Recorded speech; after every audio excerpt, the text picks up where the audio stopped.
Amis auditeurs, bonjour. Notre équipe vous emmène aujourd'hui sur le chemin qui mène à la résurrection. À la fin de l'émission, nous vous indiquerons un choix de publications disponibles sur notre site internet www.mediachrist.net.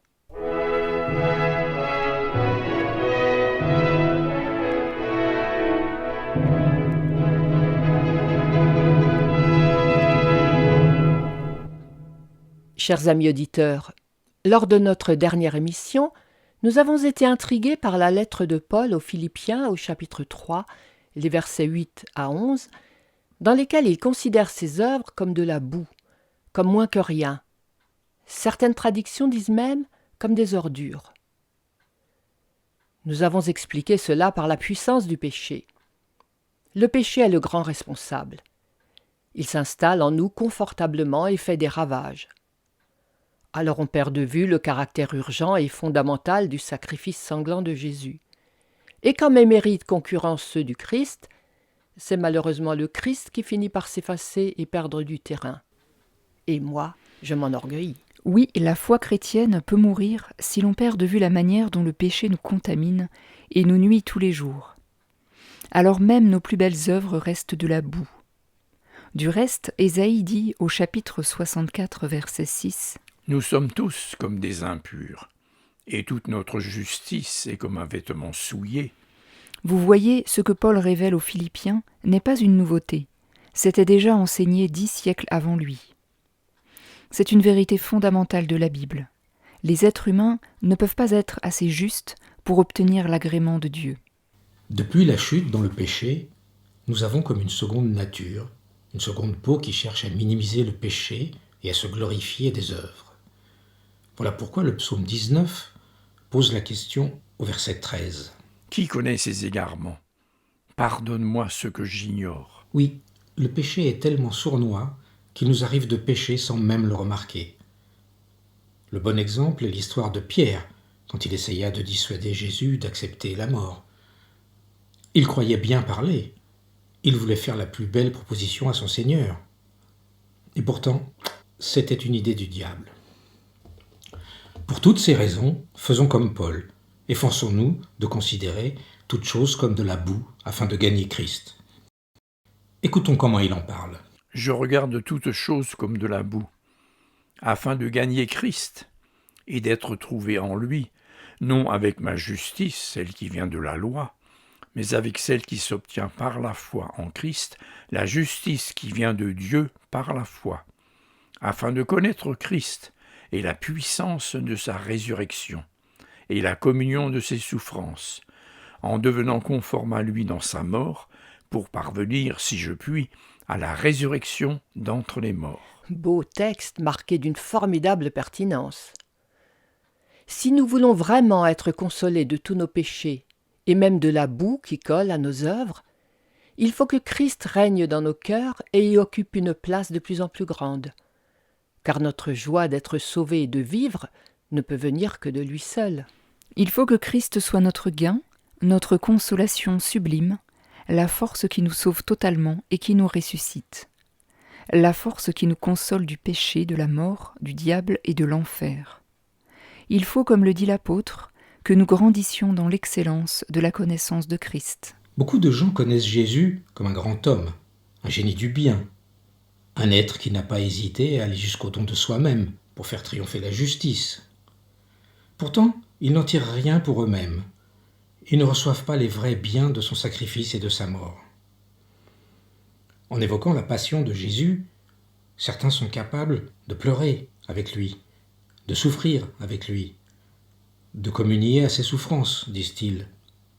Mais là s'arrêtent les bienfaits qu'ils pensent en tirer. Ils croient être en phase avec le Christ parce qu'ils s'efforcent de ressentir ce qu'il a ressenti. Voilà tout l'objet de leur méditation des souffrances de Jésus. Mais ils ne connaissent rien de son œuvre tant qu'ils n'y trouvent pas la justice qui les sauve, le pardon qui les lave, la rédemption qui les rachète, l'amour qui les adopte. Certes, le monde chrétien sait que Christ est mort sur une croix. C'est le b.a.-ba de tout bon catéchisme. Mais quelle conclusion en tire-t-il ?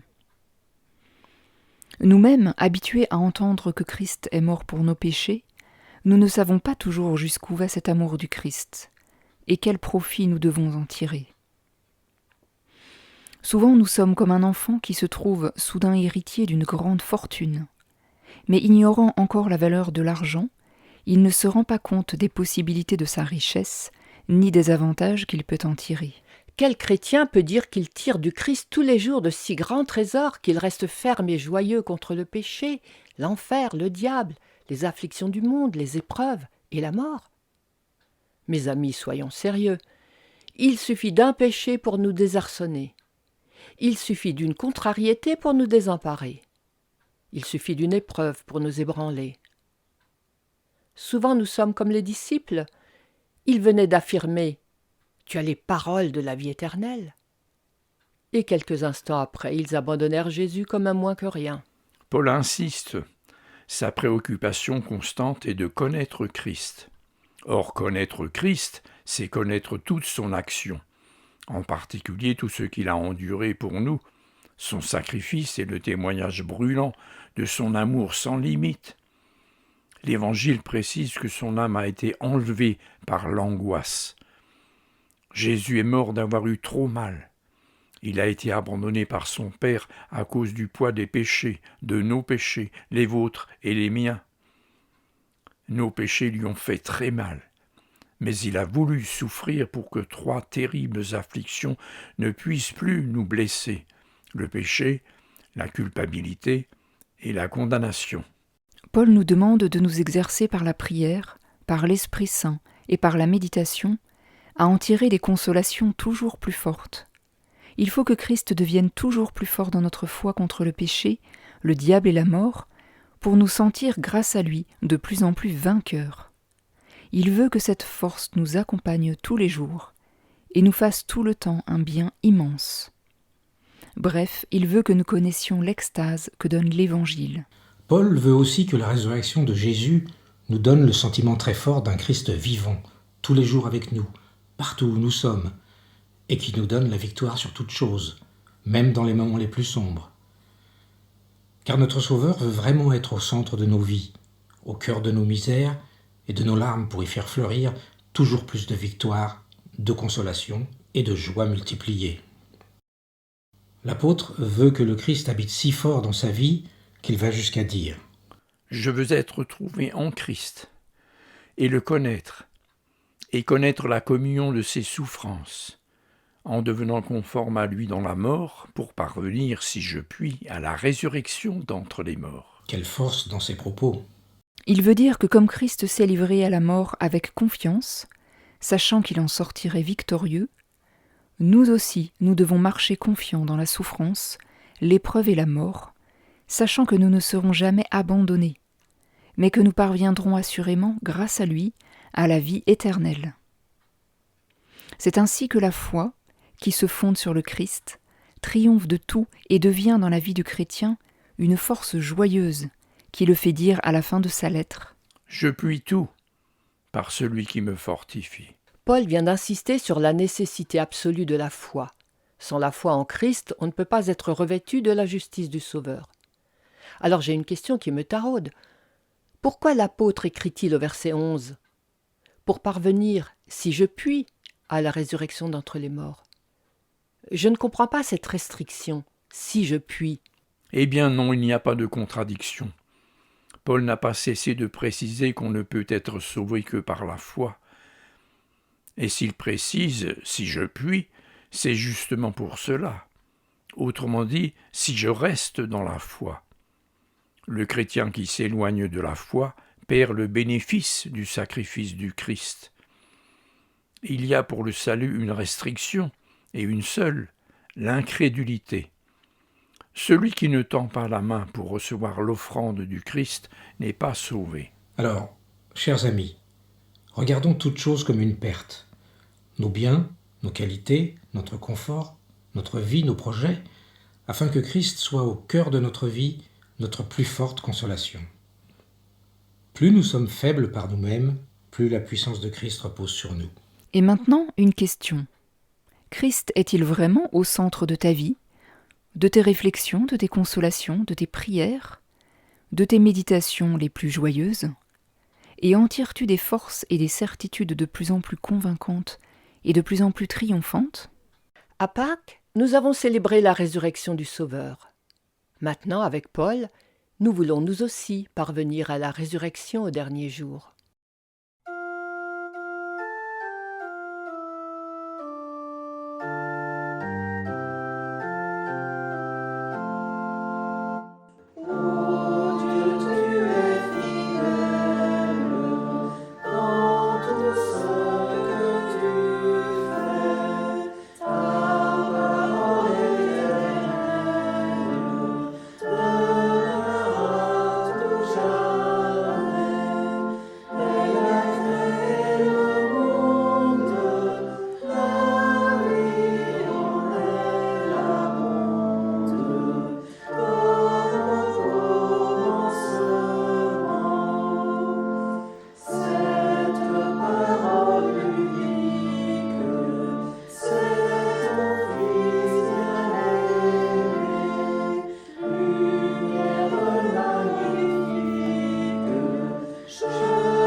Prions. Seigneur, notre divin Sauveur, ta résurrection est le gage de la vie éternelle promise à tous ceux que tu déclares saints. Aide chaque chrétien à se reposer uniquement sur ton œuvre de salut, et pas sur les belles actions qu'il pense avoir accomplies. Seigneur, nous confions à ta bonté tous ceux qui vivent dans la souffrance. Adoucis leurs épreuves et secours-les. Amen.